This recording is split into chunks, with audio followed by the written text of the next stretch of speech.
ધાનેરામાં જળ સંકટ વચ્ચે માનવતાની મહેક, અબોલ પશુઓ માટે દેવદૂત બન્યા યુવાનો। બનાસકાંઠાનું ધાનેરા શહેર અત્યારે આકરા ઉનાળાની તપન અને પાણીની તીવ્ર અછતનો સામનો કરી રહ્યું છે। નર્મદાની મુખ્ય કેનાલમાં રિપેરિંગ કામ ચાલતું હોવાથી પાણીમાં કાપ મૂકવામાં આવ્યો છે। આ સ્થિતિ એટલી ગંભીર છે કે શહેરના અનેક વિસ્તારોમાં પાણી માટે લોકો વલખા મારી રહ્યા છે। ટેન્કરો પાસે પાણી ભરવા માટે મહિલાઓની લાંબી કતારો જોવા મળી રહી છે।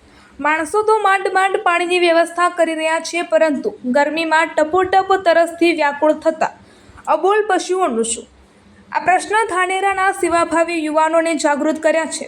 સુરેશ ગલચર અને તેમની ટીમે બિંડું ઝડપ્યું છે। સિવાય જ પરમો ધર્મના સૂત્રને સાર્થક કરતા યુવાનો વહેલી સવારથી મોડી સાંજ સુધી મેદાનમાં ઉતરી પડ્યા છે। શહેરના ખૂણે ખૂણે આવેલા પશુઓ માટેના અવાડા જે લાંબા સમયથી ગંદકી અને કીચડથી ભરાયેલા હતા, તેને આ ટીમ દ્વારા સાફ કરવામાં આવ્યા છે। ગંદકી દૂર કરી અવાડાઓને સ્વચ્છ કર્યા બાદ તેમાં શુદ્ધ પીવાના પાણીની વ્યવસ્થા પણ કરવામાં આવી છે। આ ટીમના કાર્યને કારણે રખડતી ગાયો અને અન્ય પશુઓને ભર ઉનાળે મોટી રાહત મળી છે। સ્થાનિક લોકો પણ આ યુવાનોની કામગીરીને બિરદાવી રહ્યા છે। સુરેશ કલ્ચર અને તેમના સાથી મિત્રોએ સાબિત કરી દીધું છે કે જો ઈચ્છા શક્તિ હોય તો કોઈ પણ મુસીબતનો સામનો જનભાગીદારીથી કરી શકાય છે। ધાનેરાની આ ઘટના આપણને શીખવે છે કે મુશ્કેલીના સમયે માત્ર ફરિયાદ કરવા કરતાં મદદનો હાથ લંબાવવો વધુ જરૂરી છે।